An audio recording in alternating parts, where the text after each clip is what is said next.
Oui, je vais essayer de faire en style télégraphique, parce que on aura d'autres occasions d'en discuter. Vous avez abordé énormément de sujets et je vous en remercie. Vous avez dit que nombre de ces dossiers étaient prioritaires pour les 3 institutions, c'est vrai, mais je ne suis pas sûre que les 3 institutions, je suis même certaine du contraire d'ailleurs, que les 3 institutions aient les mêmes priorités, ce qui explique les blocages sur un certain nombre de dossiers. Et moi, je pense qu'il ne faut pas avoir des accords coûte que coûte, notamment si nous devons régresser en matière de protection des droits de l'homme. Et je vous ai, Madame, très peu entendu de la question du respect des droits de l'homme et de l'état de droit, pour ne pas dire pas entendu parler de ces questions qui sont des préoccupations pour le Parlement européen sur nombre des dossiers que vous avez évoqués. Vous avez dit qu'il fallait un juste équilibre entre responsabilité et solidarité. D'accord.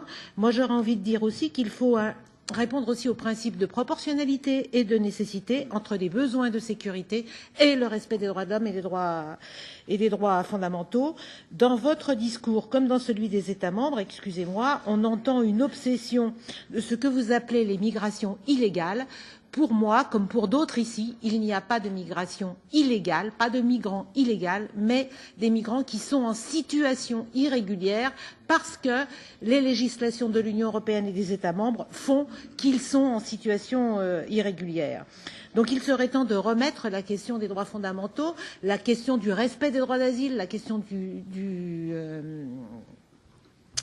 respect de la Convention de Genève au centre des préoccupations.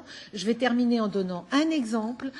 Il y a actuellement en France un Iranien qui est en centre de rétention, qui est menacé d'expulsion à tout moment, alors qu'il est condamné à mort dans son pays, condamné à mort.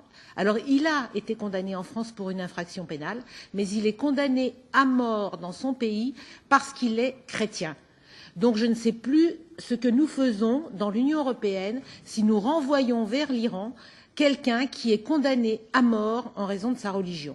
Je me dis que là, on atteint les limites de l'inacceptable, et j'aimerais bien qu'on étudie ce genre de situation de très près.